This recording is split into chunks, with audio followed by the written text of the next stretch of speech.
Seattle's streets grew deadly silent as ice began falling from the sky. Not snow, hail. The kind that shattered windshields and sent people scrambling for cover. But 10-year-old Dahlia Brooks stood frozen on the corner of Jackson Street, her colorful hair beads clicking together as she looked up at the darkening sky with wonder instead of fear.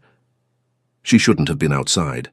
Her mama always said to come straight home when the sky turned that particular shade of bruised purple, but the streetlights had just flickered on, painting everything in amber, and Dahlia had wanted just 5 more minutes of not being alone in their quiet apartment. The first chunk of ice hit the pavement 3 feet away, exploding like a gunshot. Then another. Then a dozen more. Nature's violence accelerating into a lethal downpour. Dahlia's breath caught. She tried to run, but her worn sneakers slipped on the suddenly slick concrete. That's when she saw him. A tall man in an expensive suit, white shirt open at the throat despite the cold, a fierce tiger tattooed across his neck.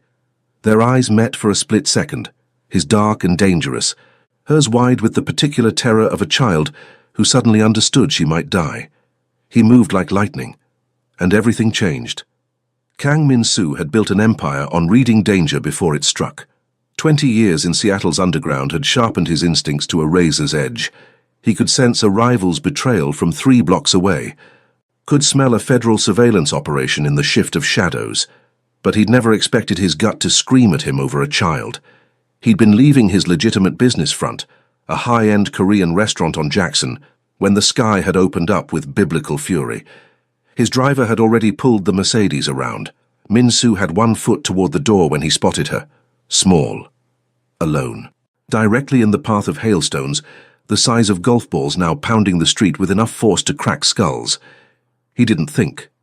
Thinking was for business. This was pure instinct, the same reflex that had kept him alive through gang wars and federal investigations. Min-soo sprinted into the storm, his $700 shoes finding purchase on ice that would have sent anyone else sprawling. The girl had turned to run but slipped. Time seemed to slow as Min-soo watched a chunk of ice the size of his fist arc directly toward her head. He reached her in 3 strides, yanking her against his chest and pivoting to shield her with his back. The impact hit his shoulder blade like a hammer. Then another struck his ribs. Pain exploded through his torso. But he gritted his teeth and stayed standing, one arm locked around the trembling child, the other raised to deflect what he could. His driver appeared with an umbrella, useless against this onslaught, but better than nothing. Together they made it to the car.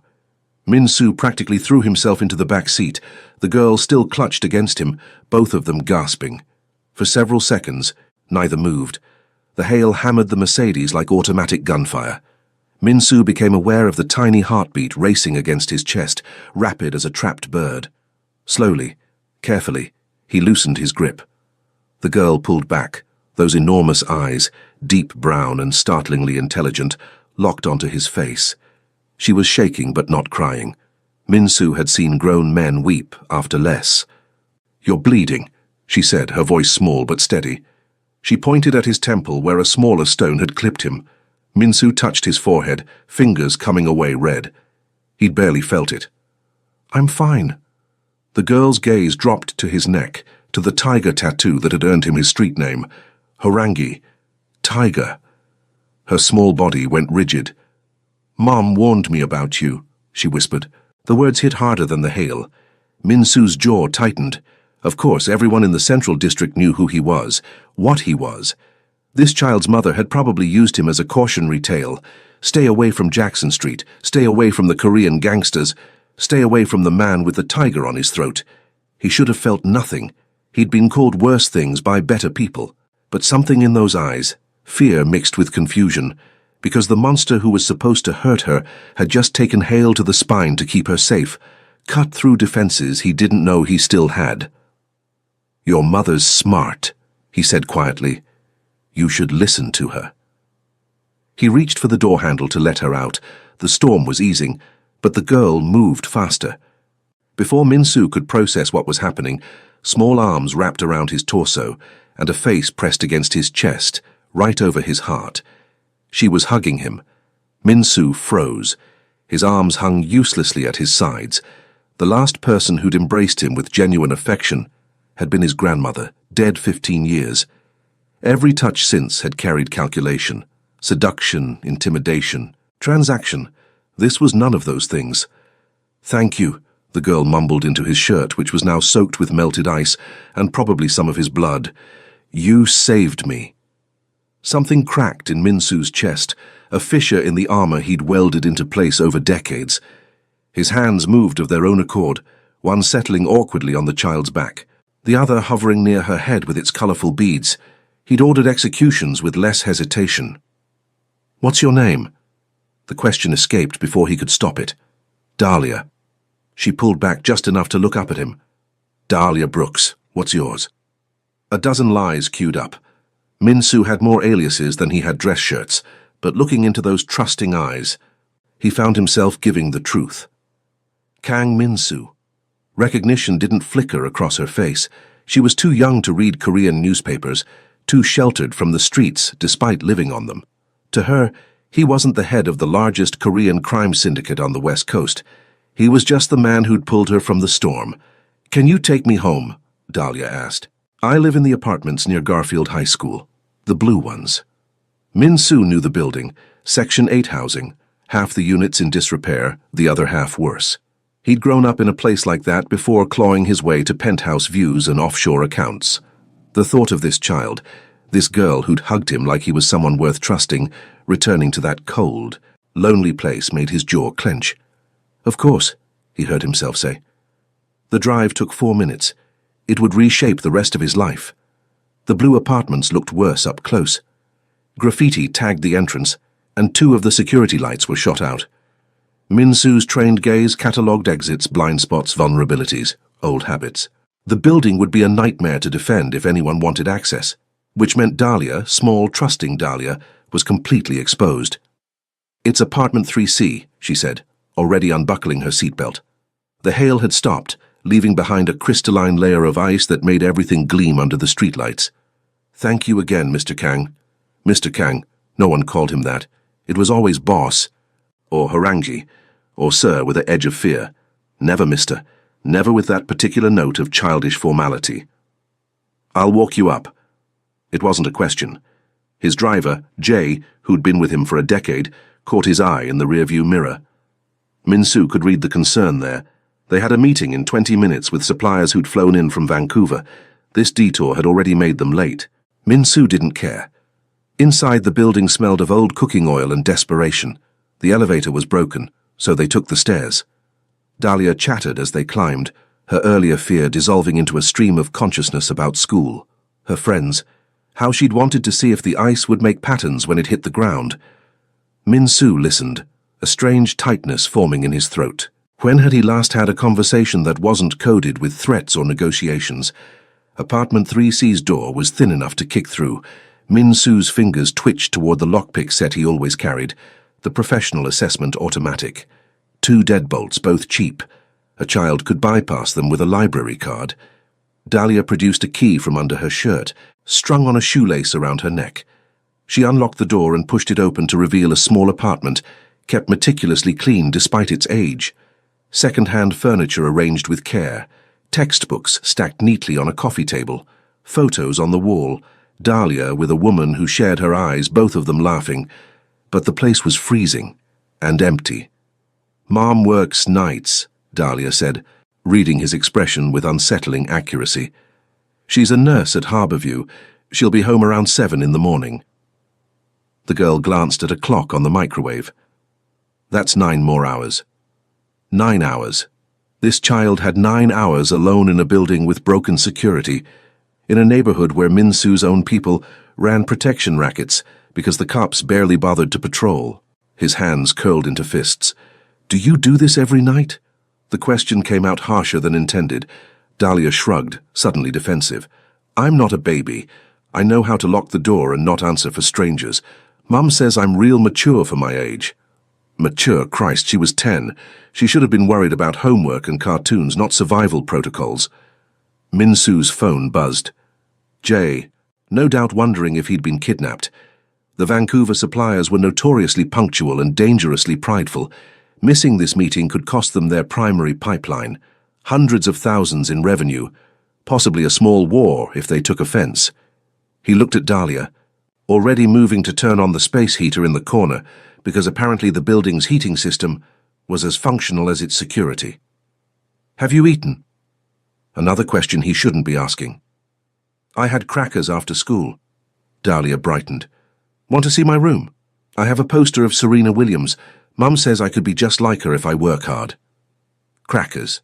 One meal of crackers. And she was smiling about posters. Min-soo's jaw worked. He thought about the meal he'd just left at his restaurant, $200 worth of premium Korean barbecue that he'd barely touched. He thought about his penthouse kitchen, perpetually stocked with ingredients his chef prepared. He thought about how easily a child this brave, this resilient, could disappear into the same system that had almost swallowed him. "Show me your room," he said. "Then I'm ordering you real food." Dahlia's face lit up like Christmas. "Really? Really?" Min-soo pulled out his phone and sent a single text to Jay.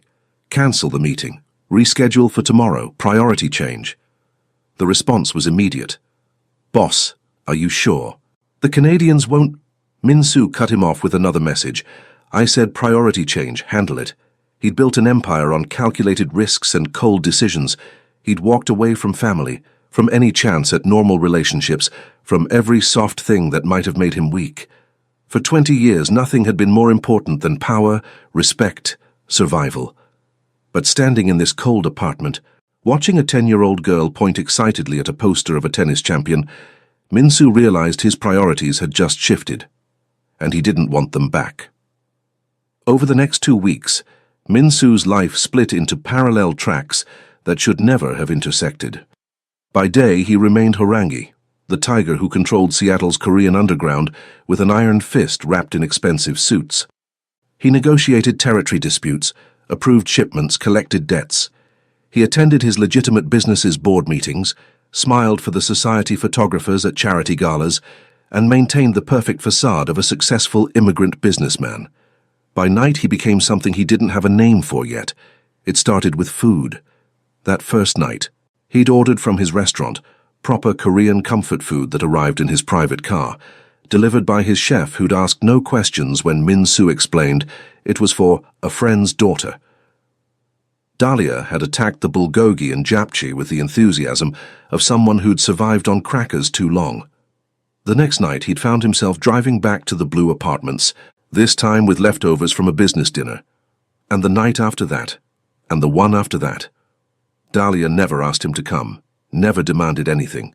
She simply accepted his presence with the same easy trust she'd shown in his car, filling the silence with stories about school and dreams of becoming a lawyer someday. Like in the TV shows, but I'd defend people who can't afford the fancy ones. Min-soo found himself listening, actually listening, not just cataloguing information for leverage. He learned that Dahlia's father had died when she was 3, car accident, drunk driver. That her mother worked 70-hour weeks trying to keep them housed and fed. That Dahlia was top of her class despite everything. Fueled by a determination to make her mama proud, he learned that she was terrified of thunderstorms, but loved the rain. That she wanted a dog more than anything, but their building didn't allow pets. That her favorite color was purple, because it's like blue and red had a baby and the baby is royalty. Things Min-soo had no use for. Information that earned him nothing. And yet he hoarded every detail like treasure. His crew noticed the changes. Jay, loyal to a fault, said nothing when Min-soo started leaving meetings early.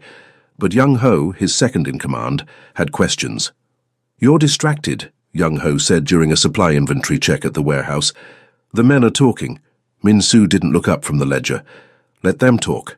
They're saying you've gone soft, that you missed the Vancouver meeting for a woman." Young-ho's voice dropped. "If there's a security concern, we need to know." A woman.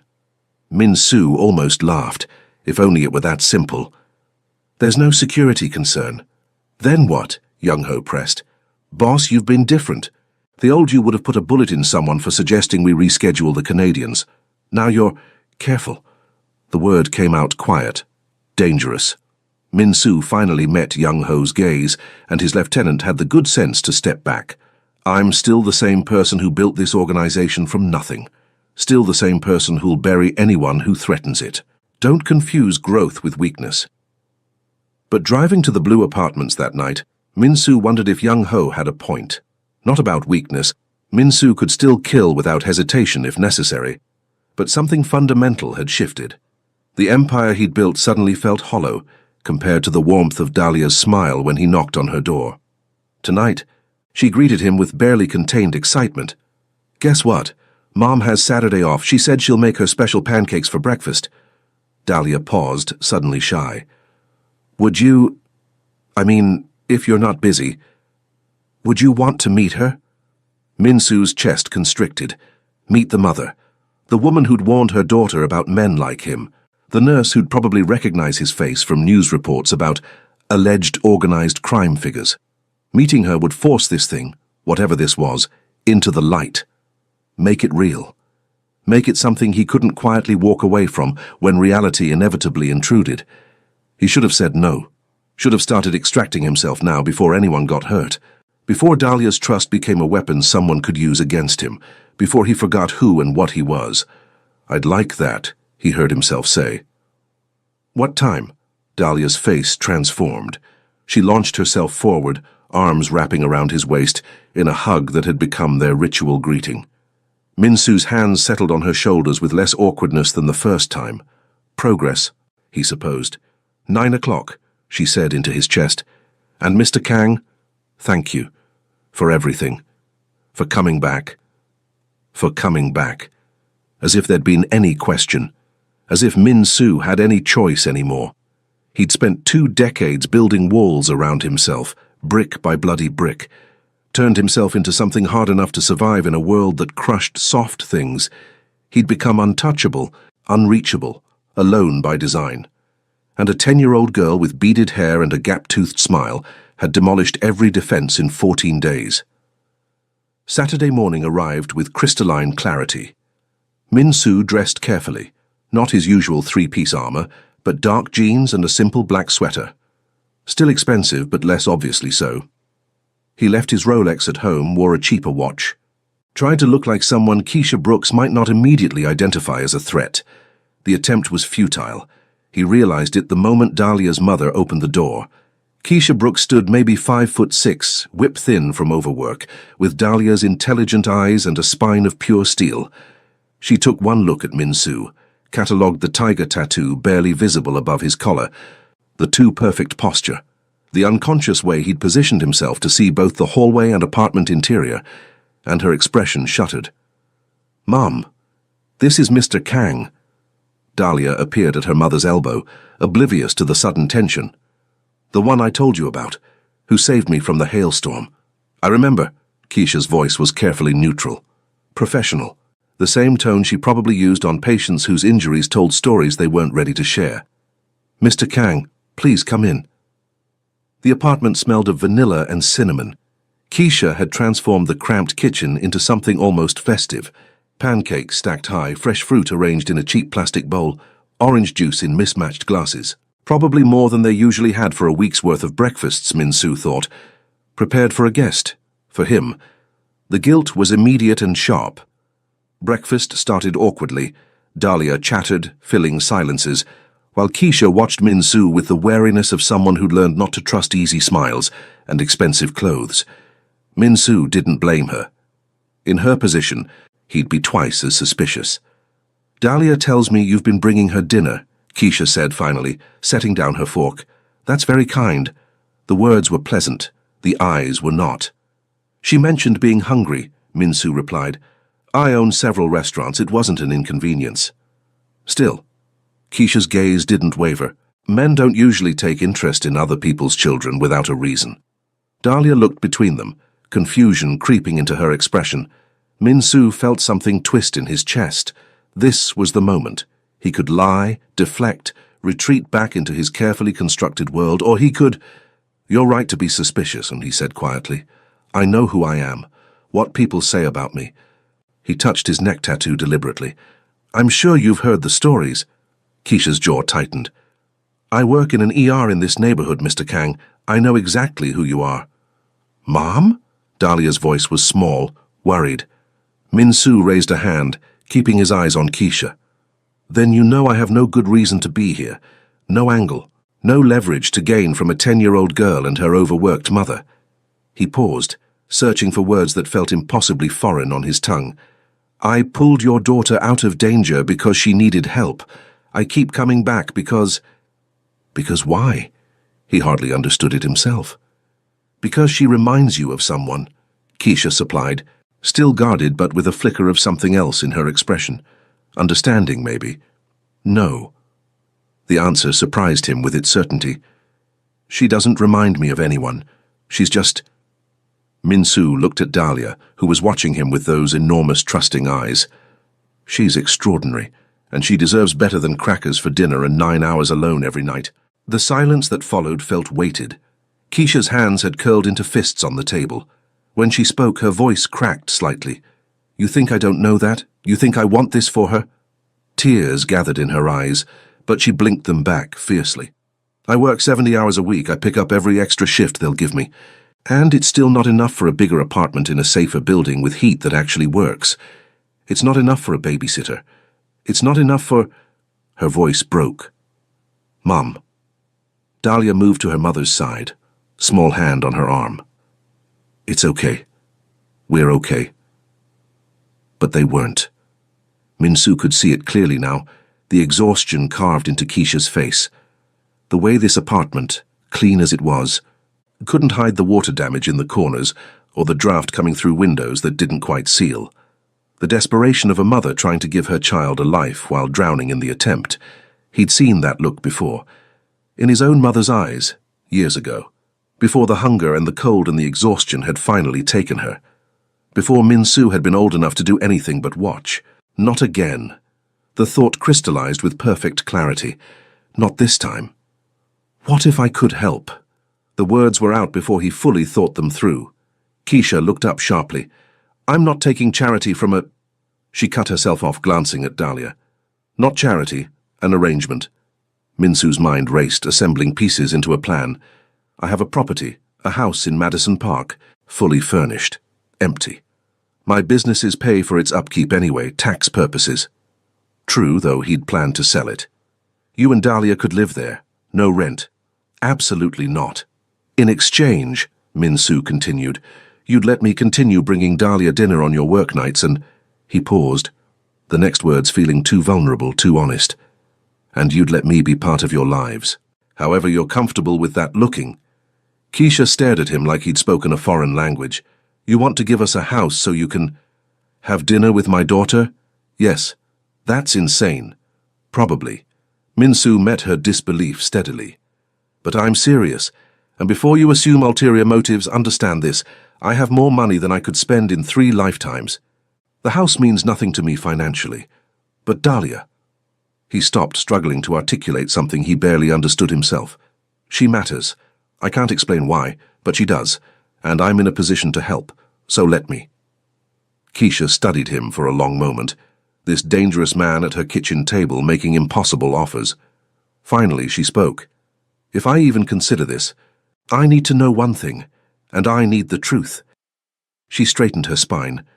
Are you going to hurt us?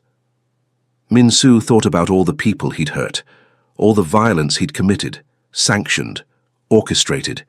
He thought about the empire built on fear and blood, about Young-ho's concerns about his distraction, about the 100 ways this could end badly. Then he looked at Dahlia's hopeful face and felt something ancient and fierce awaken in his chest, the same instinct that had sent him running into that hailstorm. Not the killer he'd become, but something older, something paternal and protective that he thought he'd buried with his grandmother. No, he said, and meant it with every cell in his body. I'd die first. The transition happened faster than Min-soo expected. Keisha, once she'd made her decision, proved as decisive as any general he'd worked with. She had conditions, extensive background checks, which Min-soo passed because his legitimate businesses were genuinely clean, a formal lease agreement, which he had his lawyers draft, and absolute transparency about his schedule and whereabouts when it came to Dahlia. Min-soo agreed to everything, signed papers, opened his life to scrutiny he'd never allowed before, and watched as Dahlia and Keisha moved from the blue apartments to a 4-bedroom house in Madison Park with a yard, working heat and a security system that made Fort Knox look amateur. The first night in the new house, Dahlia FaceTimed him from her bedroom, her own bedroom which she'd spent hours decorating with Keisha's help. Mr. Kang, look.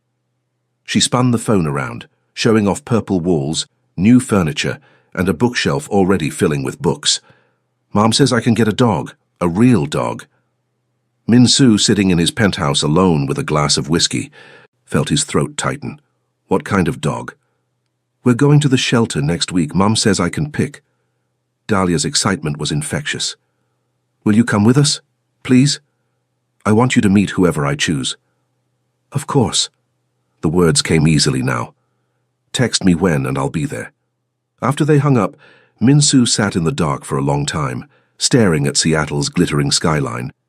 Young-ho had been right about one thing. He was different. The man who'd built this empire would never have made himself vulnerable like this, would never have tied his safety to two people who could be used against him. And Min-soo didn't care. Let his enemies come, he'd destroy anyone who threatened them. The weeks that followed established a new rhythm. Min-soo had dinner at the Madison Park house 3 nights a week, scheduled around Keisha's shifts and his business obligations. He taught Dahlia to make bibimbap, correcting her technique with the same patience he'd never shown his subordinates. He helped with homework, discovering she was frighteningly smart and asking questions he sometimes had to research to answer. And slowly, carefully, he built a relationship with Keisha, too. Not romantic, that wasn't what either of them needed, but something equally important: trust, mutual respect, the understanding of two people who'd both survived by being hard, now learning to be soft. One evening, after Dahlia had gone to bed, Keisha poured them both coffee and sat across from Min-soo at the kitchen table. I need to ask you something, she said, and I need honesty. Min-soo nodded. What happens when this ends? When you get bored, or your life gets complicated, or Dahlia stops being the novelty she is now? Keisha's voice was steady, but he could hear the fear beneath. She loves you. You're the closest thing to a father she's ever had. So I need to know, are you in this for real? Or are we going to have to rebuild her when you leave? The question deserved careful consideration. Min-soo thought about the life he'd built, the calculated risks, the exit strategies he maintained for every operation, how he'd never committed to anything he couldn't walk away from. Then he thought about Dahlia, showing him her report card with pride, about teaching her to defend herself because the world was dangerous and she needed to be ready, about the way she'd started calling him something that sounded suspiciously close to Dad when she was excited. I met with my lawyer last week, he said quietly. Had him draw up paperwork, guardian designation in case anything happens to you, financial trust for Dahlia's education and future, emergency contact authorizations. He met Keisha's shocked gaze steadily. I'm not going anywhere. Ever. If you'll have me. Keisha's eyes filled with tears. She didn't bother hiding them this time. She asked me yesterday if it was okay to love you, if that made her disloyal to her real dad. A sob broke through. I told her heart was big enough for everyone. That love doesn't run out. It doesn't, Min-soo agreed, his own voice rough. And for what it's worth, I'd be honored to stand beside her father's memory, not replace him, just be here, however she needs me to be. They talked until late that night, building the framework of an unconventional family. Min-soo explained his world honestly, the dangers, the precautions, why certain people couldn't know about them. Keisha shared her own fears, her dreams for Dahlia, her cautious hope that maybe this strange arrangement could work. 6 months later, Min-soo stood in Dahlia's new room, still purple but larger now, in the even bigger house he'd bought for them in Queen Anne because Keisha had mentioned wanting a garden, and watched her sleep. A rescue mutt named Thunder, chosen because he's protective like you. Mr. Kang sprawled across the foot of her bed. The tiger tattoo on his neck felt different now, not a symbol of violence, but of protection, the fierce guardian who'd do anything, absolutely anything, to keep this child safe. His phone buzzed. Young-ho, with the numbers from their latest venture. Min-soo responded quickly, then silenced the phone. Business could wait. It would always be there. But Dahlia had a science fair project tomorrow, and he'd promised to help her rehearse her presentation one more time in the morning. He'd built an empire, commanded an organization, survived 2 decades in a world that killed soft things, but nothing had ever mattered more than this. Minsu turned off the light and headed downstairs, where Keisha was grading papers at the kitchen table. She looked up as he entered, smiled that tired but genuine smile, and gestured to the coffee pot. "1 cup won't kill you," she said. "Though fair warning, Dahlia wants to practice her speech at 6 a.m. sharp." "I'll be here," Minsu replied. And he would be. Tomorrow, and the day after. And every day these two extraordinary people would have him. A killer who'd learned to love. A tiger who'd finally found what was worth protecting. The courtroom was smaller than Minsu expected. Warmer. Judge Martinez, a stern woman in her 60s who'd reviewed every page of his background check with the thoroughness of an FBI investigation, sat behind the bench with an expression that gave away nothing. Beside him, Dahlia squeezed his hand. 13 now, tall and confident, with her mother's spine and something of his own fierce determination. Keisha sat on his other side, holding legal documents that would change everything. "Mr. Kang," Judge Martinez said, "this is a highly unusual situation. You understand that adoption creates a permanent legal relationship. It's not something done lightly." "I understand, Your Honor." Minsu's voice was steady. He'd faced down federal agents, rival bosses, situations where one wrong word meant death, but nothing had ever felt as important as this moment. "And you, Miss Brooks?" The judge turned to Dahlia. "Do you understand what this means? That Mr. Kang would become your legal father?" Dahlia didn't hesitate. "He already is, Your Honor. We're just making it official." Judge Martinez's stern expression cracked slightly. She glanced at the file one more time. 3 years of documentation, testimonials from teachers and counselors, proof of Minsu's transformation from the man he'd been to the father he'd become. Then she looked at the three of them, this unconventional family forged in a hailstorm. "Very well." She signed the document. "Congratulations, Mr. Kang. You're a father." Dahlia launched herself into his arms, and Minsu caught her with the practiced ease of years. Keisha hugged them both, tears streaming down her face. Happy tears, for once. Outside the courthouse, Thunder waited in the car with Minsu's driver, Jay, who'd become Uncle Jay somewhere along the way. The dog barked enthusiastically as they approached, tail wagging hard enough to shake the entire vehicle. "Dad," Dahlia said, trying out the word officially for the first time. "Can we get ice cream to celebrate?" Dad. The title he'd never expected to earn, never thought he deserved, but hearing it from her lips felt like redemption. "Of course," Minsu replied. "Anything you want." And as they drove through Seattle's streets, his streets, where he was still the tiger, still dangerous when he needed to be, Minsu felt complete in a way no amount of power or wealth had ever achieved. The empire remained, the respect, the fear, the organization he'd built with blood and will. But none of it mattered as much as the girl in the back seat, planning her future with the confidence of someone who knew she was loved, protected, claimed by a man who'd once been a monster, and learned to be a father instead.